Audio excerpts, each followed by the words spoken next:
Hey guys, it's Jeff from Press Your Luck, and I want to talk about steak. Steak is pretty much like one of the Rolls Royces of foods we can eat, especially a good steak. I love personally going to Costco for my cuts of meat. You never know what kind of meat you're going to find in Costco, or who you'll meet. But I love the ribeyes there, love them. And they are some of my favorite cuts, and I love to grill them. And the best part is, it only takes 2 ingredients to do it. The steak and some seasoning, both of which I get at Costco. So I just call these Costco steaks.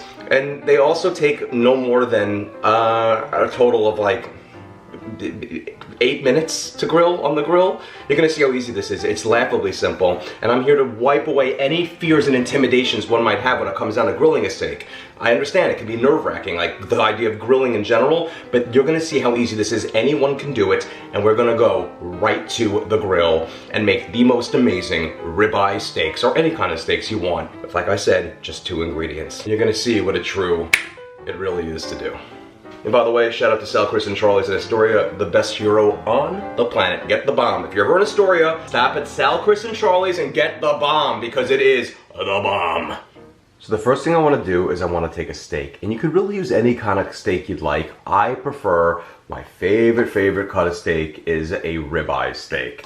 And this one is boneless. I got it from Costco. You can get it from the best prices there, I'm telling you. I actually had frozen this because I got 3 of them there for about 50 bucks, and they're really generous sized steaks. 3 nice sized, juicy, marbled ribeyes. This is marbling, by the way, and you see the fat strands in there, for $50-ish is a steal, especially in today's day and age. So I just defrosted it, and as soon as I do that, I want to let it come to room temperature and let it rest for about 2 hours. But as soon as I take it out of the fridge, I want to season my steak. And I do that, it's as simple as this, my friends, with the Montreal steak seasoning.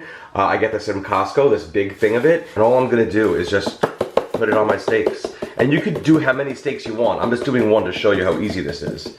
Okay, just rub it in a bit, flip it over, get the other side, rub it in, and this is literally all the prep work I had to do. Okay, you just have to leave this out for about 2 hours, let it come to room temperature after it's seasoned, and then we're gonna grill it up. So just let it sit out here.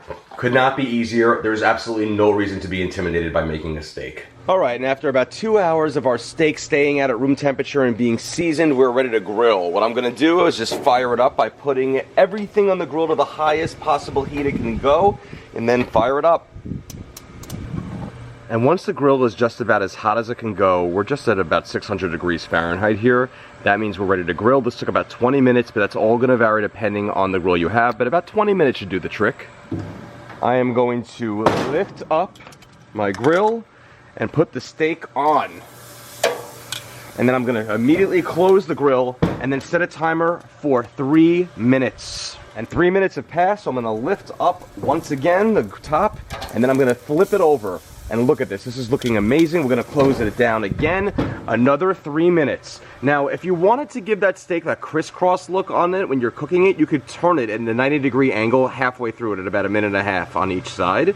But I don't really care about that, because I'm just gonna just eat it and devour it as soon as it's done anyway. Okay, and after another 3 minutes, I'm gonna lift it up once more. That looks amazing. I'm gonna give it one more flip for 1 minute on each side. You can go for about 30 to 45 seconds if you'd like to as well.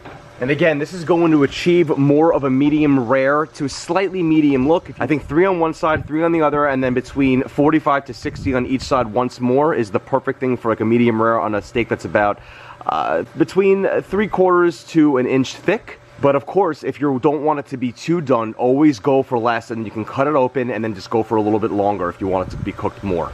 Okay, so that was about between 45 to 60 on one side.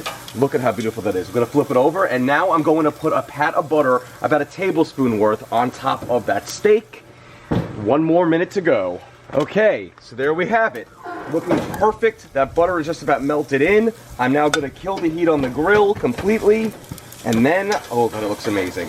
I'm gonna take my steak, put it on a plate, and we're gonna let this rest here for a solid 10 minutes. Don't do anything. It's still cooking. Let it rest here for 10 minutes. And then when this is done, this should be the perfect between a medium rare and medium cut of steak. Now, again, if you want it to be more rare, you just go for a little bit less time. Maybe go for about, 2.5 minutes on each side, and then about 30 seconds when you flip it once more on each side. Something like that.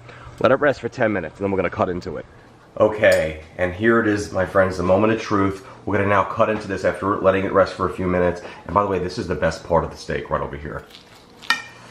And oh yeah, oh, look at that. It's still juicy. It's that perfect medium type or rare consistency.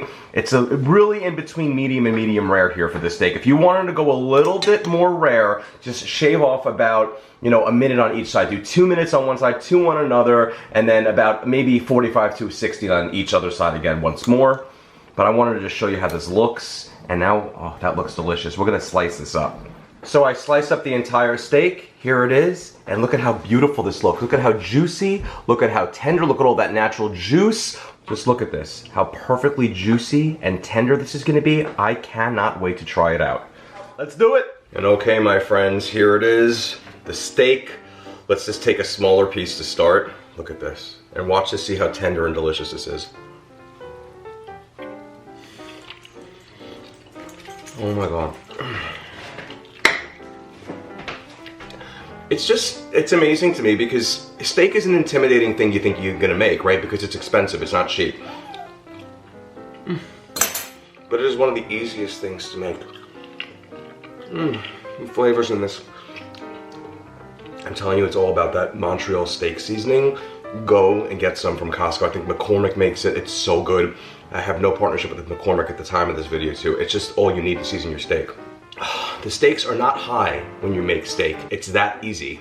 In fact, there's no way you can make a mistake with this steak. It is that good and easy and quick. Just follow this simple recipe how to make a steak. This isn't the first time anyone's ever done anything like this. I'm not the first one to come up with cook times for a steak. I can assure you of that one. In fact, I used to be afraid to cook steaks on the grill until recently, until I realized when my friend Zach showed me how easy it is to grill them. Thank you, Zach, for that. I appreciate it. Guys, if you enjoy these recipes, check out all my recipes at my website, PressureLoveCooking.com. Ton of them live there. Subscribe to me on YouTube at PressureLoveCooking and Instagram, and like my Facebook page, Facebook.com/PressureLoveCooking. Every time I drop a new recipe, it's there. I'm always engaging with everybody there. I love the Facebook. I also write books, by the way. My latest book, Possibilities, comes out in September of 2024 this year, just a few weeks after this video is going to be released. I am so excited. It's the easiest pasta recipes ever, and they all taste gourmet. I'm talking 1 pot to boil the pasta, 1 pan to make the sauce, equals endless possibilities. Do not miss out on this book. Gorgeous color step-by-step photos for every recipe. Every recipe has a timing bar as well as a final shot of whatever recipe looks like. There's no guesswork here. Easy. Thank you so much again for watching. And the next time you want to grill something but also give yourself a break, look no further than making the ultimate ribeye steak. Melting in my mouth. Melting in my mouth. Enjoy.